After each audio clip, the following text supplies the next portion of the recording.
Hello everyone, welcome to Module 8, Ad Creative Breakdown.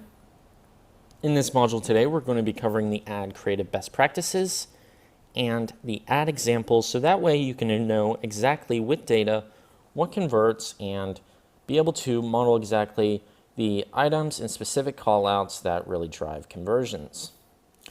And all of these ad creative best practices are pulled from the data we've managed on hundreds of ad accounts, as well as the case studies that Facebook has ran tests on to get data from advertisers to find out exactly what it is that increases overall results. And here's just the first call out, which is experimenting with showing your product rather than models or lifestyle imagery. In our analysis, we found that lack of presence of people was statistically significantly predictive of lower cost per click and lower cost per conversion. What that means is if you have ever seen a creative where a person is in that actual ad and they're promoting a product, what ends up happening is most of the individuals that are scrolling through social media and seeing those ads, the first thing they get drawn to is the specific model or that person in the actual ad image or video. And the reason that is it dates back to, being a human psychology thing where people like to initially look at other individuals and eyes are drawn to eyes. So therefore it takes focus away from the specific product, and that prevents a lot of results from happening. So you can get a much lower cost per click and a much lower cost per conversion just by being more product specific and focusing on the product rather than the models or lifestyle in the imagery.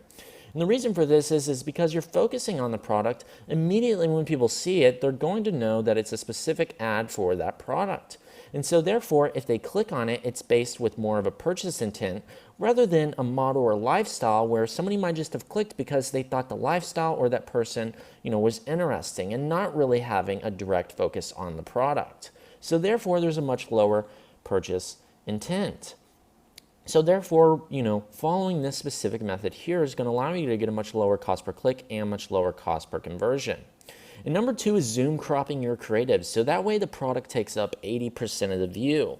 And this can result in a much higher return on ad spend with your actual ads. And number 3 is a strong brand identity. The more consistent your creatives are across the board, the more effectively it'll drive a positive sales lift with an average lift of 57%, beating advertiser target CPAs on average, and driving a lift with 99% confidence. Essentially what this means is if your creatives are consistently branded and their brand is a strong identity across the board, you're going to have a much better sales lift, a much higher chance of beating out other advertisers' target CPAs in the auction, and 3, you're going to drive a much stronger lift of results, all with 99% of this being confident.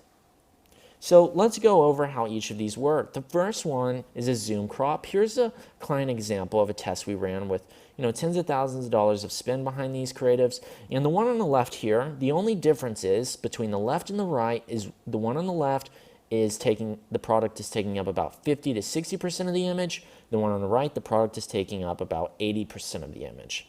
And the reason is because the more zoomed in we are on the product, the more it becomes the direct focus and the more an individual can actually see exactly what it is that we're selling. This makes our ad much more direct and allows us to get a much better conversion rate and a much higher return on ad spend. And so you quite literally see the one that's more zoomed out get a 1.88x return on ad spend, and the one on the right get a 2.12x return on ad spend, all from focusing more on the product and zooming in and cropping it. And we had a strong direct call to action, which was the shop now.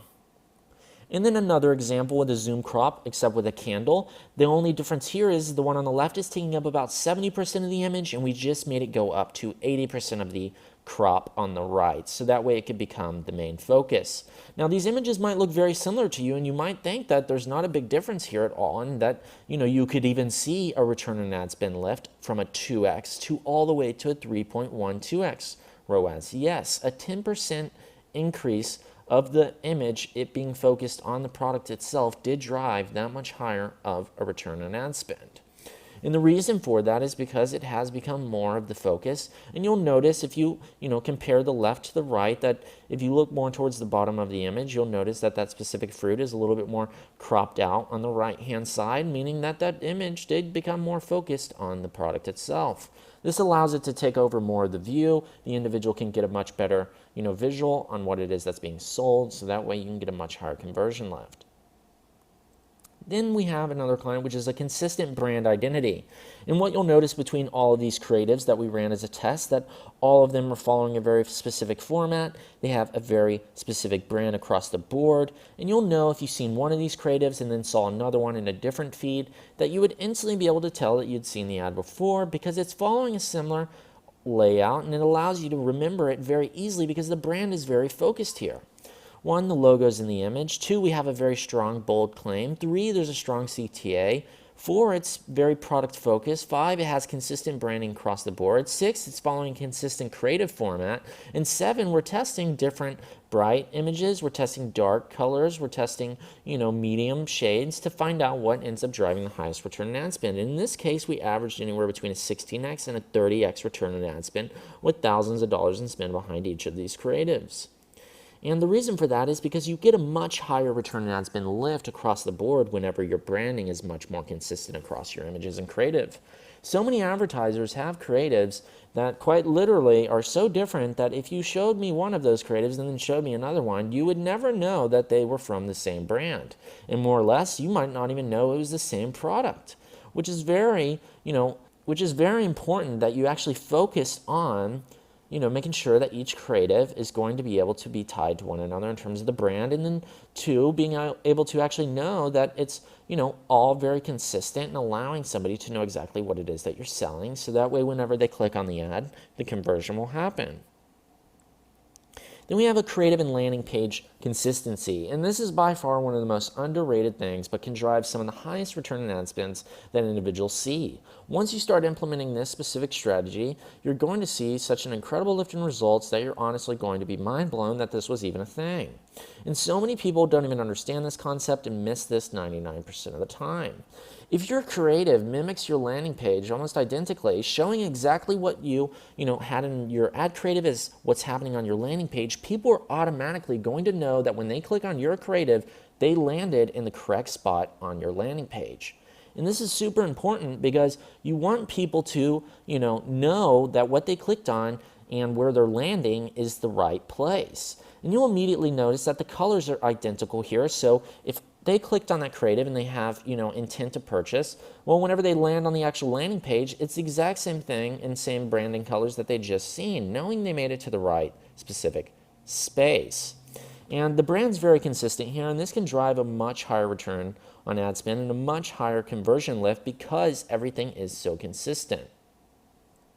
Then we ran another test, except it was the opposite in this case. It was the lighter side test where, we took that other creative and we ran it to a lighter landing page. So for specific creatives, we're driving them to specific landing pages that, really highlight exactly what they just saw in terms of branding, consistency, verbiage, and, the creative that they clicked on. So that way they know they made it to the correct spot and we can get a much higher conversion rate.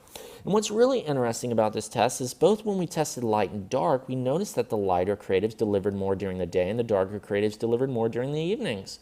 And that could be, with the actual content being more mimicked to what's going on in the daily lives of other individuals. At, the later hours in the day when it's dark outside, those creatives were being delivered with the darker branding. And that really allowed us to drive a much higher return on ad spend when these were combined both in retargeting and cold audiences, getting a much higher ROAS of a 22x return on ad spend. And this allows you to get a much higher result whenever you're doing consistent creatives and landing pages. So many people will show their product in their actual creative, but then drive them to, say, a home page where that product is nowhere to be found. And then the individual has to go on a rabbit hole chase to find it, and usually it's dropped off before they made it there. Now, if you're focusing on your product and your creative and you're driving them to the actual product page where they can make a purchase, you're going to see a much higher conversion lift and a much higher return on ad spend because individuals clicked on the ad that had the product in it specifically with the purchase intent of moving forward. And if that product is on the exact landing page that you're sending them to, then that's great. But so many people do miss this, and they have some elaborate creative where maybe it doesn't even show the product in the video, and then they drive them to a product landing page, and individuals get confused because they clicked on the lifestyle in the video, or they clicked on the image because it seemed cool to them, but they didn't really know what the product was. So when they hit the landing page, they realize that that's not something that they wanted to purchase. So people get very confused on why that they have such a high click-through rate or a high engagement rate on their actual ads, but a very low conversion rate. So the moment you start to line these two up and make them very consistent, you're going to see a much better flow through in your results and overall return on ad spend. And then here's another example where we use a collection ad. And a collection ad is essentially where you can put a video above the actual products and then highlight the products below. And in this case, we're selling alloy wheels. And so we had a video that was very focused on the product, but also extremely engaging with a cool car, a Lamborghini, and that allowed people to really get interested in what it is that we were selling, and then also see that they could purchase it directly because it was right below the creative. A lot of people might have only ran a video, and people would have got wrapped up in the lifestyle of the Lamborghini and not really focused on what it was that was being sold, which is the alloy wheel. So the way you can combine these two to make it really effective to drive a much higher conversion rate and an even higher return on ad spend, and it still be product focused while still being an exciting creative, is having the video above and the products below, so that way people can see the video and then also click on the product to go convert. And you might be wondering, how do you make a video to where whenever they click on it, they'll also see the same thing on the landing page where it's super consistent? Well, if you notice on the left here, this specific car and alloy wheel, as soon as they click on it, they're going to see the exact same car and alloy wheel on the landing page here. That way they know they made it to the right place, and as they scroll down, they'll quite literally see the product that they had selected, so that way they can make the purchase. And so therefore, we're still able to match the creative video with the landing page and drive an overall higher return on ad spend and have brand consistency, covering all bases here to see a much better result. And this is the data that we talk about focusing on, so that way you can be the best advertiser and get the results that you want and outperform the competition and others that are not only in your space but outside of your space and really scale up results. So many people think they've executed a phenomenal creative, but their landing page is not consistent with what their story is being told in the ad. And it could be the opposite. They might have an absolutely unclear creative, and then when they get to the landing page, it is very clear, but the person clicked on something they didn't expect that they were going to show up at. So you want to make sure these are always tied hand in hand together from the top of the funnel to the bottom of the funnel, that everything is consistent, so that way people can move through the process seamlessly and precisely to convert and get the sale, allowing you to achieve all of the goals and objectives that you ever had with starting out in Facebook ads. And here's a resource where you can quite literally click on this link and it'll take you to the exact studies that have been ran by thousands of advertisers and all of the data that Facebook provides on what makes things increase in conversion rate, what gives you a much better return on ad spend, what ways you can lift brand awareness, and if you're selling cars, if you're selling cosmetics, whatever it is that you're selling, there's going to be data on what makes the creative drive the highest conversions for you. And that's a really valuable resource. And now we're going to go to the ad library and look at another creative that you can use based off of what really works in videos. And let's just show just how you can still remain super product focused in your video and still increase conversions.